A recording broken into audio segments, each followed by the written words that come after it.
Bueno, hermanos, le doy gracias a Dios primero por esta oportunidad de estar con ustedes, de compartir estos momentos muy hermosos y exclusivos del Señor, ¿no? Que nos permite conocer un pueblo bien dispuesto, de aprender también de ustedes. Estamos con llamada final hace 7 años, como el pastor decía, venimos de Colombia y al norte de Colombia hay una ciudad muy bonita llamada Valledupar, que es donde el Señor, por su misericordia, nos ha enviado. Pero yo no soy de Valledupar, soy del sur, de la frontera con Ecuador. El Señor me ha mandado a Valledupar y allá me ha entregado a mi esposa, que es de la costa. Entonces eso es algo como un milagro, ¿no? Que el Señor haga unir una costeña con un pastuso, pero le hemos servido al Señor. Gracias a Dios. Estamos muy contentos de hoy poder compartir con ustedes. Sabemos que son maestros de la palabra, han oído muchas enseñanzas, mucha palabra. Entonces yo hablaba con el Señor ahora y le decía, y ahora, Señor, ¿quién podrá defenderme?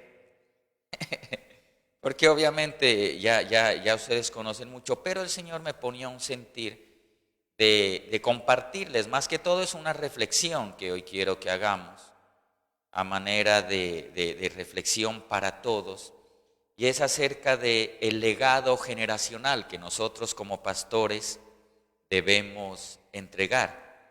De todas maneras, aunque todavía estamos vigorosos, todos los veo vigorosos y jóvenes, pero debemos proyectarnos en esto. El tiempo pasará y va pasando. Imagínense que siempre coloco el ejemplo. Ahí donde me ve yo era melenudo y ahora de la melena tampoco queda nada. Entonces es algo que uno verdaderamente como pastor a veces no estima esto, pero es necesario una práctica de la buena administración es ser previsorios o prever, ¿no? El prever las cosas.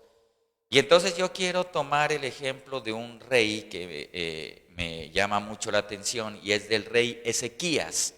Obviamente voy a compartir poco tiempo porque el estómago ya está sonando.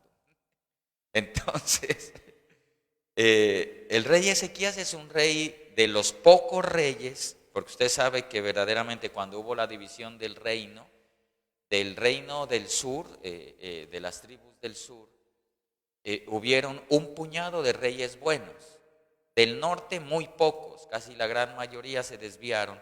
Pero dentro de esos reyes del sur está el rey Ezequías, que hoy quiero hablarle un poco del rey Ezequías. Y en el libro de Segunda de Reyes 21 nos habla así, en la versión creo que puede ser la de la Reina Valera, me habla así, Segunda de Reyes 21.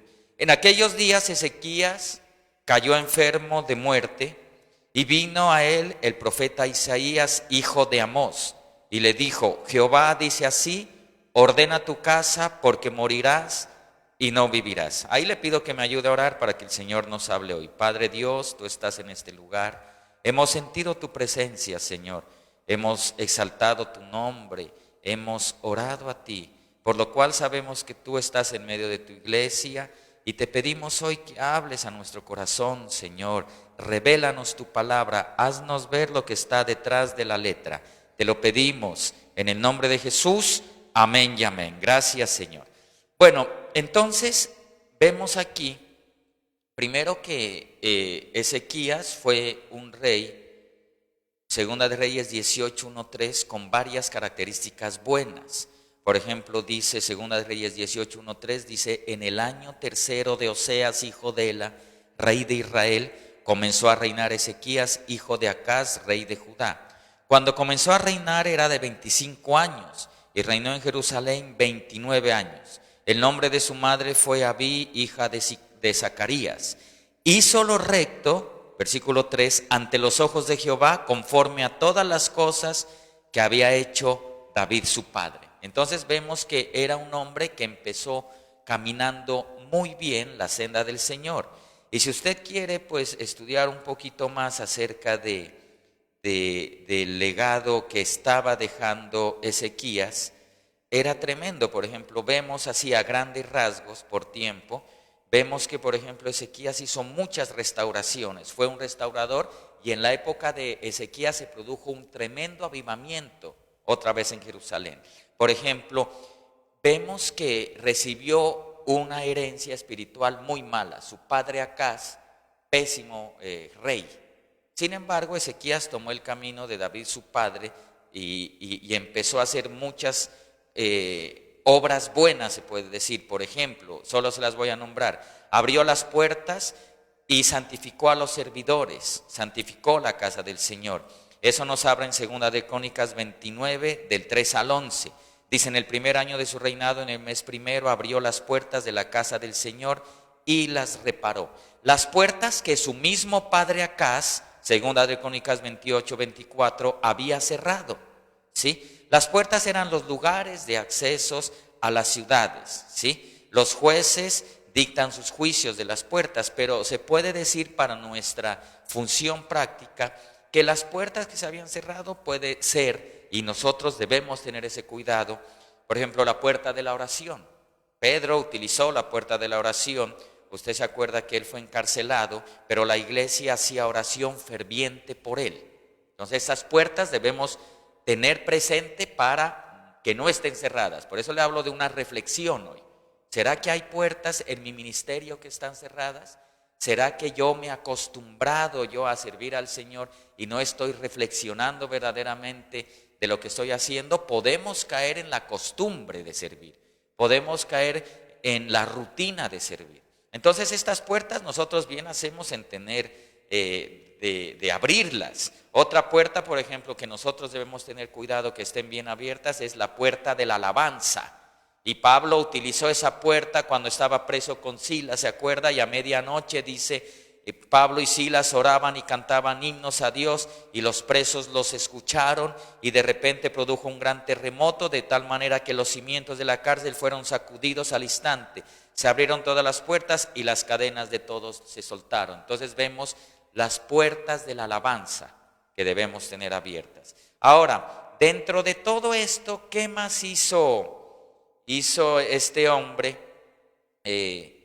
llamado Ezequías? Por ejemplo, limpieza del templo. Y era que su padre Acaz verdaderamente había cerrado las puertas, y el templo era tan tremendo, hermano, que se demoraron 8 días en limpiar y sacar la basura del templo. O sea, Ezequías llegó y preparó a la gente. Versículo 15 de 2 de Crónicas 29 dice que estos reunieron a sus hermanos, se santificaron y entraron para limpiar la casa del Señor conforme al mandamiento del rey, según las palabras del Señor. Y entraron los sacerdotes al interior de la casa del Señor para limpiarla, y sacaron al atrio de la casa del Señor todas las cosas inmundas que hallaron en el templo, ¿sí? Entonces empieza ese proceso de limpieza. Versículo 17, comenzaron la santificación el primer día del mes primero, y el 8º día del mes entraron al pórtico del Señor. Entonces santificaron la casa del Señor en 8 días y terminaron el día 16 del mes primero. Nos da a entender que 8 días se demoraron en sacar toda la basura. Entonces Ezequías fue un gran restaurador y reformador. ¿Qué otra cosa? También restauró el culto del templo, ¿sí? 2 de Crónicas 29 dice desde el versículo 20: entonces el rey Ezequías se levantó temprano y reunió a los príncipes de la ciudad y subió a la casa del Señor. Empezó a hacer sacrificios de limpieza, trajo novillos, 7 carneros, 7 corderos, y ordenó a los sacerdotes que ofrecieran sobre el altar sacrificios al Señor. También después de esto vemos a Ezequías que celebra la Pascua. Pero vamos dándonos cuenta que antes de esto empieza la santificación de los sacerdotes, de los levitas, la limpieza del templo, y ahí sí viene la Pascua. Y la Pascua es algo tremendo porque se nos habla que la Pascua había quedado ausente mucho tiempo no celebraban la Pascua, y él empieza a convocar a las tribus del norte también. O sea, le estoy haciendo un panorama. Empieza a convocar a las tribus del norte, porque obviamente habían sido segregadas, y él empieza a restaurar las fiestas. Hay una restauración de las fiestas. Después de esta restauración de la Pascua viene algo muy bonito, y es que viene también todos los ídolos son destruidos en Israel, se cae toda esta idolatría que había dejado su padre. Acuérdese usted que había la serpiente de bronce llamado Nejustán, que le habían causado ya una idolatría, y también Ezequías fue el encargado de derribarla. De ahí enseña Ezequías, le estoy nombrando porque debemos repasar y recordar lo que este gran hombre hizo. Y también él empieza a enseñar acerca de los diezmos y la ofrenda. Empieza a restaurar todo esto, es un gran restaurador. Y de ahí en 2 de Crónicas 31:21 nos habla que toda la obra que emprendió en el servicio de la casa de Dios por la ley y por el mandamiento, buscando a su Dios, lo hizo con todo su corazón y prosperó. Entonces, él hizo toda esa restauración y prosperó. Quise hablarle de lo que él hizo, pero no quiero detenerme ahí nomás. Ahí vamos a aprender algo. Entonces vemos que él hizo bien, empezó a hacer las cosas bien, no como su padre Acaz lo había hecho. Porque vemos que en 2 de Reyes 18:1-3, que este Acaz, rey de Judá, dice que era un mal rey. En el año 17, 2 de Reyes 16:1-4, dice que en el año 17 de Peca, hijo de Remalías, comenzó a reinar Acaz, hijo de Jotán, rey de Judá. Cuando comenzó a reinar Acaz era de 20 años y reinó en Jerusalén 16 años. Y no hizo lo recto ante los ojos de Jehová su Dios, como David su padre. Antes anduvo en el camino de los reyes de Israel y aún hizo pasar por fuego a su hijo, según las prácticas abominables de las naciones que Jehová echó delante de los hijos de Israel. Sacrificó y quemó incienso en los lugares altos y sobre los collados y debajo de todo árbol frondoso. Entonces, el legado que recibió, hermanos, Ezequías, como lo podemos ver ahí, de su padre no fue bueno. Pero vemos que con la ayuda del Señor, él empezó a restaurar todo. Empezó a restaurar todo. Estamos hablando del legado. Ezequías siguió el ejemplo y el camino bueno sin un ejemplo paternal. Él no tuvo un legado paternal bueno. Sin embargo, hizo todo lo contrario. 2 de Reyes 18:5-6 dice: en Jehová Dios de Israel puso su esperanza, ni después ni antes de él hubo otro como él en todos los reyes de Judá, hablando de Ezequías, porque siguió a Jehová y no se apartó de él, sino que guardó los mandamientos que Jehová prescribió a Moisés. Entonces, Ezequías empezó a hacer lo bueno. Vemos que él enderezó el camino y empezó a hacer lo bueno. Ya le describí. Ahí hay mucho que hablar, muchas cosas poderosas hizo Ezequías. Pero el problema, y ahí es donde yo quiero tocar, no dejó un legado, no dejó una sucesión. Y vamos a ir leyendo esquemáticamente para ir descifrando. 2 de Reyes 20:12 dice que en aquel tiempo Merodach Baladán, hijo de Baladán, rey de Babilonia, envió mensajeros con cartas y presentes a Ezequías, porque había oído que Ezequías había caído enfermo. Entonces ya vemos que Ezequías ya está en un nivel de prosperidad, pero vemos que las tribus del norte fueron tomados por los asirios. Por la obediencia de Ezequías, y este pueblo se preservó un poco más. Sin embargo, aquí empezamos a ver errores de Ezequías. Dice: Ezequías los oyó, que venían este hombre, Merodach Baladán, rey de Babilonia, y les mostró toda la casa de sus tesoros, plata, oro y especias y ungüentos preciosos, y la casa de sus armas, y todo lo que había en sus tesoros. Ninguna cosa, hermanos, quedó de Ezequías no les mostrase, así en su casa como en todos sus dominios. Entonces empezamos viendo algo errado en Ezequías. Sutilmente empezamos viendo, ahí ya nos descifra. Entonces el profeta Isaías vino al rey Ezequías y le dijo: ¿qué dijeron aquellos varones? ¿Y de dónde vinieron a ti? Y Ezequías le respondió: de lejanas tierras han venido, de Babilonia. Entonces, ahí vamos a empezar a ver errores de Ezequías. Y un error de Ezequías, que lo podemos ver ahí, por el cual el mismo profeta Isaías lo reprende en profecía, le dice, ¿por qué indicaste los tesoros? O sea, el problema de Ezequías fue que él atesoró para mostrar, Él atesoró para mostrar, ¿sí? Había sido un rey bueno, pero cuando Isaías le preguntó qué les había enseñado a los embajadores, le contestó, toda mi casa. Ahí debemos entender nosotros algo importante, hermano. Parece ser que la prosperidad y el éxito de Ezequías lo hizo soberbio.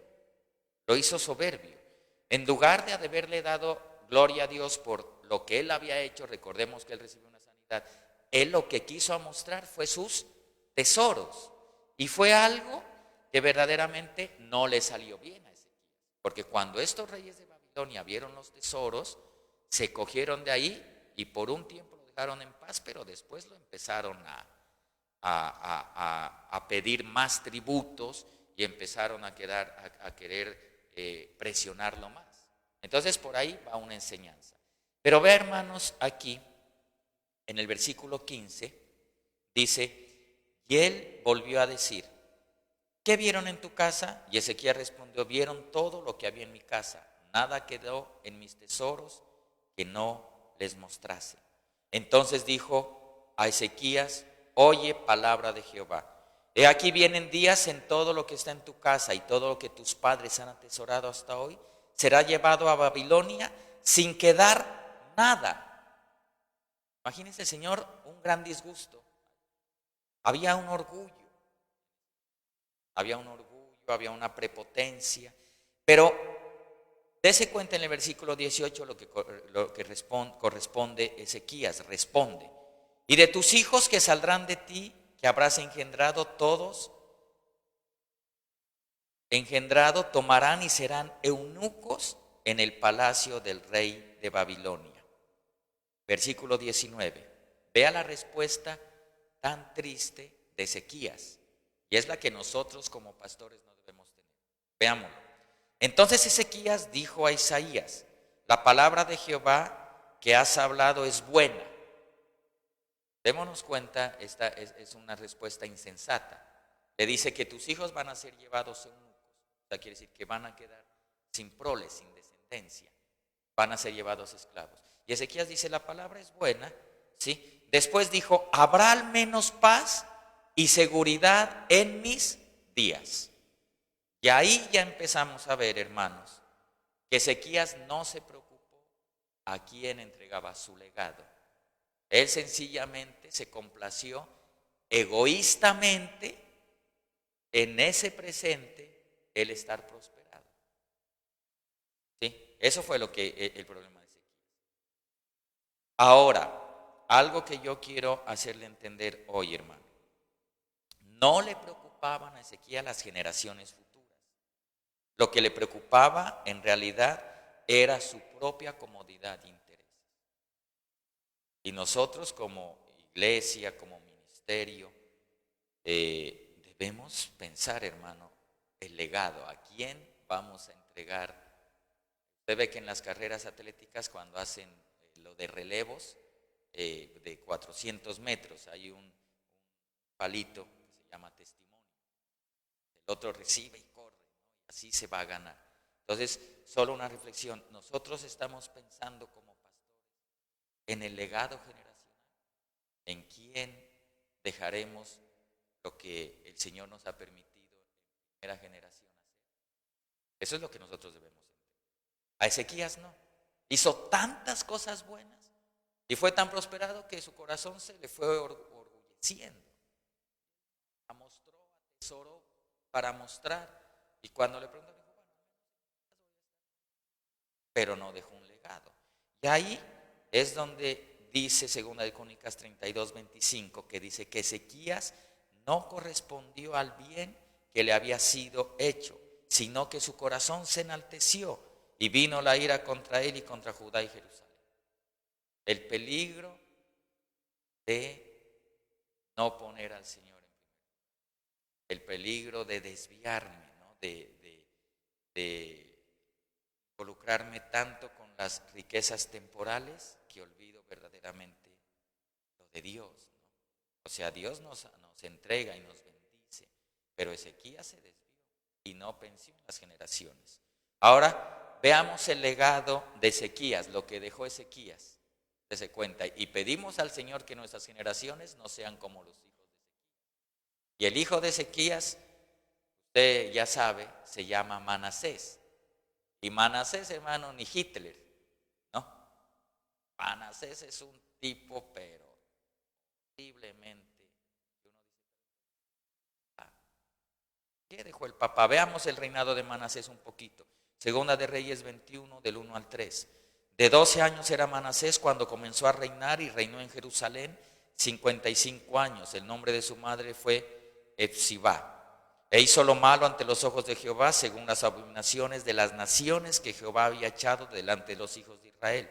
Porque volvió a edificar los lugares altos que Ezequías su padre había derribado, y levantó altares a Baal, e hizo una imagen de acera como había hecho Acab, rey de Israel, y adoró a todo el ejército de los cielos, y rindió culto a aquellas cosas. ¿Quién es este Manasés? Segunda de Reyes 21, 16. Fuera de esto, derramó Manasés mucha sangre inocente, en gran manera, hasta llenar a Jerusalén de extremo a extremo, además de su pecado con que hizo pecar a Judá, para que hiciese lo malo ante los ojos de Jehová. Entonces fue terrible el legado que Ezequías hizo. Tantas cosas buenas, pero no dejó legado. Y Manasés fue tremendo, un rey malvado, provocó la ira de Dios con sus pecados.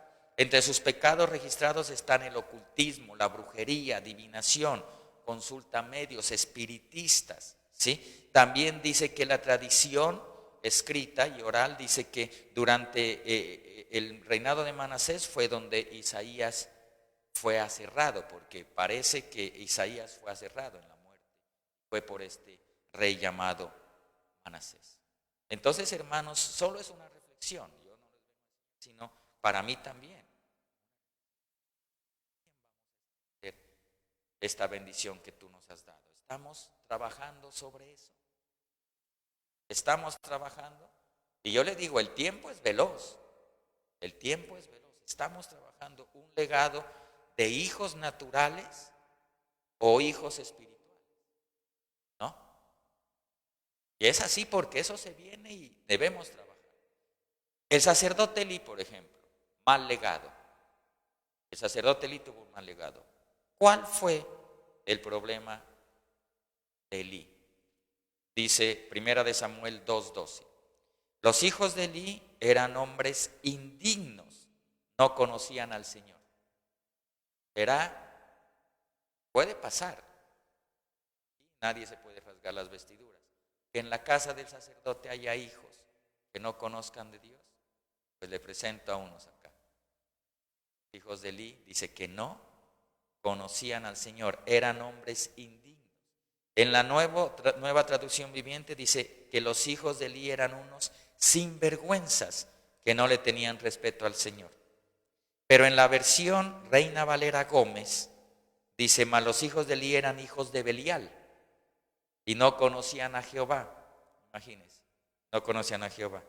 Que es también en la King James, versión en inglés, habla, ¿no?, de son of Belial, hijos de Belial. Imagínense, Belial habla de maldad, de iniquidad. ¿Se acuerda usted que en 2 de Corintios 6:15 habla el profeta, habla Pablo y dice qué armonía tiene Cristo con Belial? ¿O qué tiene en común un creyente con un incrédulo? Entonces Belial es brusco, perverso, impío, destruidor, ¿ah? Y ellos son tomados. Lo que llama la atención, hermanos, es que son hijos de sacerdotes y no conocían. Ahí dice, Elí y los hijos no conocían al Señor. En 1 de Samuel 2, desde el 27, dice, usted ya sabe la historia, solo le voy a hacer un recuento.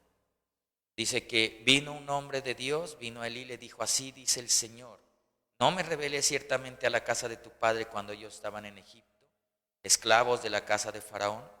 No los escogí de entre todas las tribus de Israel para ser mis sacerdotes, para subir a mi altar, para quemar incienso, para llevar un efod delante de mí, características de los sacerdotes. ¿No di a la casa de tu padre todas las ofrendas encendidas de los hijos de Israel? Versículo 29, esta amonestación.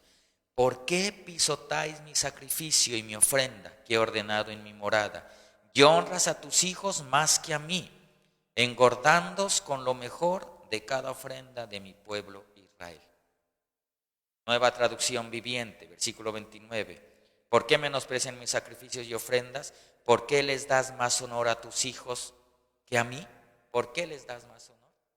Y usted sabe las consecuencias de esta situación, de este desentendimiento de Eli con sus hijos. Fue terrible lo que sucedió. Fue cortado el sacerdocio. O sea, se puede decir que el problema de Eli fue que no estorbó a sus hijos. No los estorbó para el error. No los enseñó. Eso es lo que me dice la palabra. Creo que usted lo entiende.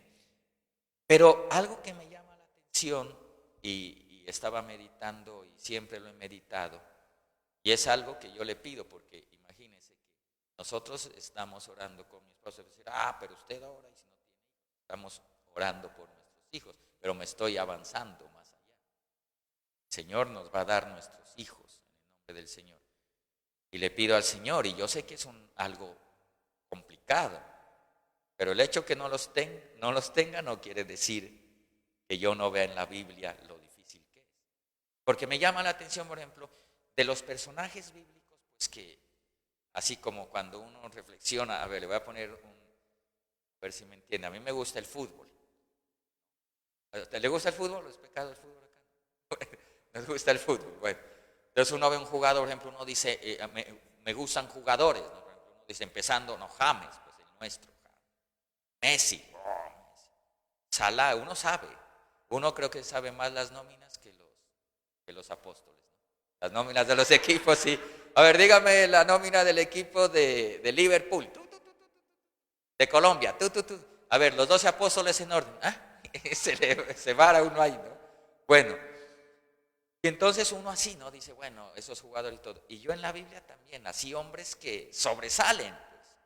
Pero a mí me gusta Daniel, José. Primero, pues, sin parangón Jesús, ¿no? Ahí no hay nada que hacer. Pero Daniel, José, Samuel me gusta. Dicen de él que no caía la palabra en el piso sin que se cumpliera, ¿no? Y que cuando llegaba Samuel, sí ha leído que llegó Samuel, ¿no? La gente como pila, llegó Samuel. O sea, era una autoridad. Y todo lo que hemos conocido, pues profetizado, un milagro, ¿no? De una madre estéril, Ana, y vivió en el templo. Tantas cosas tremendas. Pues tremendísimo ungió a David. Bueno, tantas cosas. Pero cuando leo esto, primera de Samuel 8:1-5, se me bajó los humos. Y duro, yo digo, Señor, ayúdame con mis hijos. Aconteció que cuando Samuel era ya viejo, puso a sus hijos como jueces sobre Israel. El nombre de su primogénito era Joel y el nombre de su segundo, Abías. Estos juzgaban en Berseba. Pero sus hijos no anduvieron por los caminos de él, sino que se desviaron tras ganancias deshonestas, aceptaron sobornos y pervirtieron el derecho. Entonces se reunieron todos los ancianos de Israel y fueron a Samuel en Rama y le dijeron, mira, has envejecido, ojo, no, y tus hijos no andan en tus caminos. Ahora pues danos un rey para que nos juzgue como todas las naciones. Imagínense, hermano, esta situación tan terrible con un hombre de esa talla espiritual de Samuel.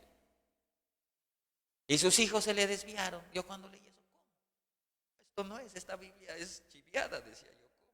Y no, a ver otra versión, toma. Sus hijos anduvieron como él, tras ganancias deshonestas, aceptaron sobornos y pervirtieron el derecho. Los hijos de Samuel desafortunadamente no seguían las pisadas de su padre. Joel quiere decir Jehová es Dios. Abías quiere decir Jehová es Padre. Los nombres son buenos, pero los hijos no lo eran. Los hijos no lo eran, no llevaron el legado, ¿sí? Entonces es algo tremendo. No sabemos qué fue que pasó. ¿Será que Samuel no los disciplinó? Sabemos, hermano, y eso es algo tremendo, que el pastorado a nosotros nos absorbe tanto. Y yo he oído esto de pastores, colegas. Nosotros tenemos tiempo para todas las ovejas, pero no para nuestros hijos. Cuidamos los hijos hasta de otras ovejas, ¿no? Otros rebaños, pero no de nuestros hijos. Ahí es una reflexión. ¿No? ¿Quién soy yo para? Solo yo entro ahí también. Y eso es común, ¿no? Eso es común. ¿Cuánta gente dice? Una vez oía una reflexión de un pastor que el hijo del pastor le había sacado cita en consejería. Imagínense, cuando en la cita, en la agenda, este no es mi hijo, sí es mi hijo, pidió cita para que me atienda, imagínense. ¿Ah? Entonces uno sabe que, no sabe qué fue que pasó con los hijos de Samuel. Porque él era un hombre, pues ya sabe usted, en todo, era un hombre con señales, o sea, pero los hijos. Y ahí es donde nosotros, en este nivel que uno puede tener. Yo le hablaba al pastor Jorge, antes de tengan estos, alimenta, descansa en el pastor amigo. Es necesario. Usted sabe, yo le decía, sabe que el Señor ministraba multitudes grandes, pero después tenía un grupo de 120, después 70, después 12, se iba a pegar. Pero de los 12 tenía 3. Con los 3, ¿se acuerda? Monte la Transfiguración, cuando resucitó a la hija de Jairo, a ver, váyanse todos, vengan ustedes, vemos, era como de confianza, Getsemaní los 3. Pero él tenía 3 en Betania. Y esos 3 de Betania, yo le decía al pastor Jorge, de pronto estoy diciendo una barrabasada, pero eran los amigos de Jesús. Lázaro, Marta y María. A él le gustaba llegar ahí a descansar, a verse su partidito, a comerse su taco. Eran los amigos que verdaderamente podía él descansar. ¿Sí? Sí, creo que es así. Eran los 3 de Betania, esos amigos, cuando uno habla con el pastor amigo, ¿no? Porque uno, por ejemplo, uno a veces no tiene que ministrar, porque uno tiene que venir aquí, así como dice el mexicano, mero macho, super pastor. No me pasa nada, a ver, ¿dónde? Pero verdaderamente usted sabe que no sepan las ovejas, ¿sí? Que nosotros nos paramos aquí con mucho sufrimiento a veces, muchas cargas, muchos dolores. ¿Es así o solo es en Colombia, su pastora? Pues estoy mal. Es así. Y venimos, y qué bonito, por ejemplo, el pastor amigo, que solo le diga, no, tranquilo, así estamos, oraremos, vamos, sigamos adelante. Qué importante. Y a veces nosotros los pastores verdaderamente no tenemos. Y gloria a Dios. Usted me entiende lo que no vamos a descuidar nuestro servicio, pero no tenemos tiempo. De pronto Samuel se abocó. Puede ser. Ahora, de todo se ve. De todo se ve, hermano. Uno ve casos que uno dice, siervos que han trazado bien, pero de todas maneras usted ya queda con la conciencia tranquila si sus hijos de pronto ya no quisieron seguir. ¿Sí? Pero de pronto, por ejemplo, usted ha visto la historia famosa en el libro de Reyes de un siervo de los profetas que murió y dejó endeudado a su familia, dejó en la ruina, los iban a llevar a los hijos como esclavos. Imagínense qué tipo de siervo, que llega Eliseo y les pide las vasijas, ¿no? Pero ese sí fue una persona insensible. Entonces nosotros debemos pensar, y era un siervo de los profetas, o sea, talla buena, un siervo tremendo. Y dice la Biblia que llegó la mujer, fue donde Eliseo era, ¿no? Dice, mira, me dejaron como quien dice en la quiebra. Entonces él le pide, a ver, ¿qué hay en tu casa? Trae lo que tenga, aceite, listo. Trae vasijas, y paga a tus acreedores. Pero ¿cómo dejó ese siervo? Entonces uno debe entender esto, hermanos. acerca del legado generacional. Pedirle al Señor, porque el tiempo pasa. El tiempo pasa y si nosotros, pues ahí nos habla, por ejemplo, vuelvo y le reitero, ¿no? Samuel, un hombre de esta talla. Sus hijos no pudieron terminar y sus hijos se desviaron tras ganancias deshonestas. ¿Será que descuidamos esa área en nuestro pastorado? ¿Será descuidamos? Entonces, la pregunta se la reboto a usted. Si estamos preparando nuestro legado generacional. Porque Ezequías lo hizo pésimo. Hizo todo bien, pero no duró eso. Y su hijo, peor que el abuelo, cayó. Porque lo bonito sería decir Habacuc 3:2, oh Señor, he oído lo que se dice de ti y temí. Aviva, oh Señor, tu obra en medio de los años. Que no se destruya lo que hemos podido construir. Ayuda de Él, porque si el Señor no edifica la casa, en vano trabajan los que la edifican. Porque la obra que el Señor nos permite ser para generaciones. A no ser de que el Señor venga antes, amén. Pero pues para generaciones. Porque si no, aviva, oh Señor, tu obra en medio de los años. En medio de los años, dala a conocer esta obra, Señor. Que podamos hacer el relevo generacional. Que podamos entregar nuestros hijos o nuestros discípulos bien formados. Eso es algo que tiene que estar en nuestro corazón. Y bien frescazo, así le decimos nosotros, bien tranquilo, no, dijo, como haya paz en la época que haya paz, a mí no me interesa nada. Mente egoísta, mente egoísta. Entonces, esa es la pequeña reflexión, hermanos, que he querido compartirles. Gracias por permitirme, Pastor Jorge, y a los hermanos su disposición de escuchar. Es una reflexión simplemente. Me agrada mucho conocerlos. Para que no se olviden, mi nombre es Jairo y mi esposa Sirley.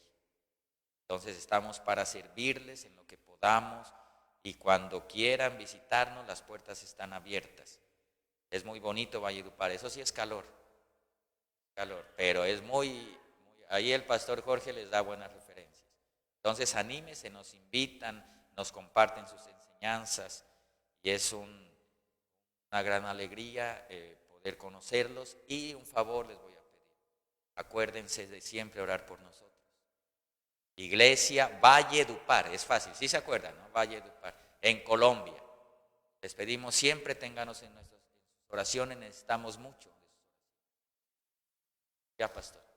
Gracias, hermanos, que el Señor me los siga bendiciendo.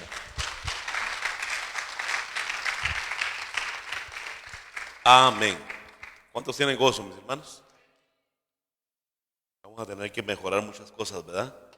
Póngase de pie conmigo. Quisiera que recogiéramos una ofrenda, mis hermanos.